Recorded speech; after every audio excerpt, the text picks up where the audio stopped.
Bismillahirrahmanirrahim. Assalamualaikum warahmatullahi wabarakatuh. Selamat pagi anak-anak. Kembali lagi hari ini kita akan belajar IPA, yaitu untuk kelas 7. Nah, melanjutkan yang kemarin ya. Coba perhatikan di sini. Ada misalnya kalian sering ya pernah menuangkan antara minuman yang dingin dan panas. Kemudian jadilah kopi. Ada yang suka ngopi? Nah, itu ya. Kemudian kalian pernah ya untuk praktek ya, biasanya kalian di kelas atau di lab ada air panas dan air dingin.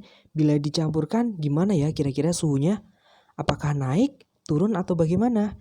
Nah, hal ini berkaitan dengan materi, yaitu mengenai kalor dan perubahan wujud benda serta asas Black. Kemudian kita akan fokus pada bab 5 yaitu kalor perpindahan, dan ini kita akan fokus pada kalor dan perubahan wujud benda dan asas Black gitu ya. Baik, nah kemarin sudah dibahas pada bab klasifikasi materi ada perubahan wujud. Nah di sini diingatkan lagi satu yaitu perubahan dari cair dari padat menjadi cair namanya mencair. Contohnya adalah ada es batu yang mencair. Kemudian ada nomor 2 di sini adalah apa? Cair menjadi padat namanya membeku. Nah, ini contohnya coklat. Ada yang suka? Kemudian di sini ya ada peristiwa 3 yaitu cair menjadi gas disebut dengan menguap. Kemudian 4 peristiwa mengembun yaitu gas menjadi cair. Nah, ini ya. Biasanya di pagi hari ya. Kemudian ada padat menjadi gas disebut dengan menyuplin. Contohnya adalah kabur barus. Kemudian peristiwa gas menjadi kristal yaitu atau mengkristal atau namanya adalah deposisi ya. Contohnya pada garam, pembuatan garam. Nah, pengaruh kalau terhadap perubahan suhu dan perubahan wujud zat ya ternyata kalau dapat menyebabkan perubahan wujud. Nah, apa aja yang memerlukan kalor di sini ya? Ada mencair atau melebur ya. Kemudian menguap, menyublim. Kebalikannya kalau yang melepaskan ya. Nah, dilepaskan kalornya yaitu ada membeku, mengembun dan deposisi atau mengkristal. Nah, penguapan sering ya mendengar kata penguapan yaitu apa? Merupakan perubahan wujud dari zat cair menjadi gas. Nah, penguapan dapat dipercepat ya dengan cara apa? Memanaskan zat cair, memperbesar luas permukaan cair, kemudian mengalirkan udara kering di permukaan zat cair dan mengurangi tekanan uap di permukaan zat cair. Coba kalian mungkin sering pernah ya, bahkan sering praktek di rumah atau saat kalian makan di sini atau minum. Nah, pertama adalah memperluas bidang permukaan. Misalnya kalian ngopi ya atau minum susu, kalian ditaruh di nampannya kan. Nah, biar cepat ini ya lebih adem. Kemudian yang B di sini adalah mengurangi tekanan permukaan yang awalnya tertutup. Nah, biar cepat agak dingin ya dibuka. Kemudian mengembuskan udara. Nah, ini biasanya sering ya. Panas. Nah, kalian ditiup ya, mengembuskan udara. Nah, di sini ada grafik perubahan wujud ya pada air. Ada grafik A sampai E di sini ya. Perhatikan coba. Yang grafik baik, kita lanjutkan. Untuk grafik coba di sini ada A, B, C, D, E dan seterusnya. Nah, pada grafik perhatikan di sini ada grafik A, B, C, D, A ke B, C ke D dan E seterusnya. Ini pada grafik A ke B coba diperhatikan di sini. Nah, kemudian C ke D, E ke atas kan adanya naik ya. Berarti di situ ada perubahan suhu. Nah, kalau ada perubahan suhu berarti pakai Ki macet ya. Masih ingat kemarin? Nah, bab sebelumnya kalian sudah belajar Ki macet. Nah, ini keterangannya kemarin. Ki adalah kalor, M adalah massa, C adalah kalor jenis, delta T ya. Nah, T2 dikurangi T1 atau suhu akhir dikurangi suhu awal. Kemudian C besar di sini. M kali C kecil, kapasitas kalor itu ya. Itu pada yang grafik A ke B, C ke D dan E seterusnya. Nah, sekarang pada grafik B ke C yang mana? Coba di sini diperhatikan. B ke C ya, di sini ya. Itu peristiwa mencair, yaitu pakai M kali L. Nah, Q di sini adalah kalor biasa ya untuk melebur atau membekukan di sini. Ini adalah 0 derajat biasanya. 0 derajat itu menjadi S kan membeku. M di sini adalah massa, L adalah kalor lebur ya.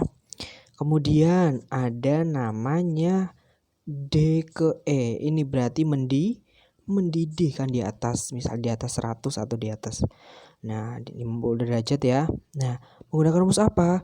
M kali U di sini ya. Mendidih M kali U. M-nya adalah massa, Q-nya kalor untuk menguap atau mengembun ya. U-nya adalah kalor uap atau kalor uapnya.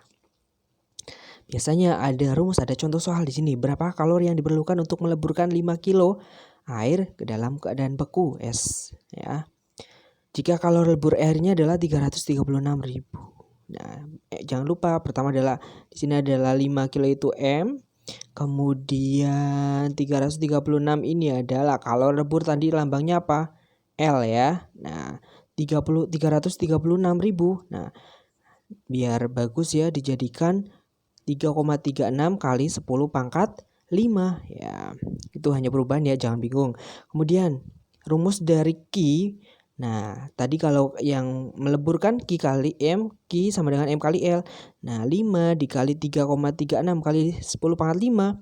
Ya, 5 kali 3,36 itu 16,8 dikali 10 pangkat 5 joule atau 1,68 10 pangkat 6 ya. Nah, itu ya. Kemudian ada contoh lagi. Hitunglah kalori yang diperlukan 0,5 kilo alkohol hingga seluruhnya menjadi uap ya. Nah, ingat M di sini adalah masanya 0,5 ya.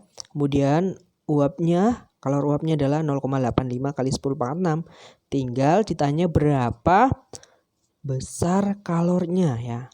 Maka M kali U. Nah, 0,5 dikali 0,8 kali 10 pangkat 6 sama dengan 425.000 joule atau 425 kilojoule.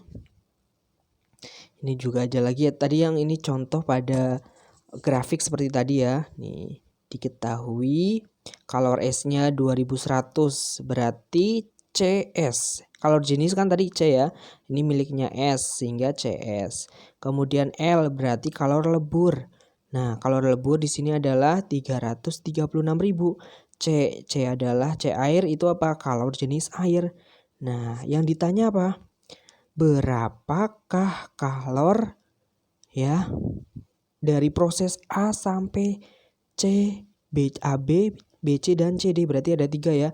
Nah, kalau Q AB, A ke B kan ada kenaikan suhu, berarti Q macet ya, dimasukkan M-nya 4 dikali C-nya 2100. Ingat, perubahan suhu itu delta T, T2 dikurangi T1. T2-nya kan di sini 0 dikurangi negatif 5.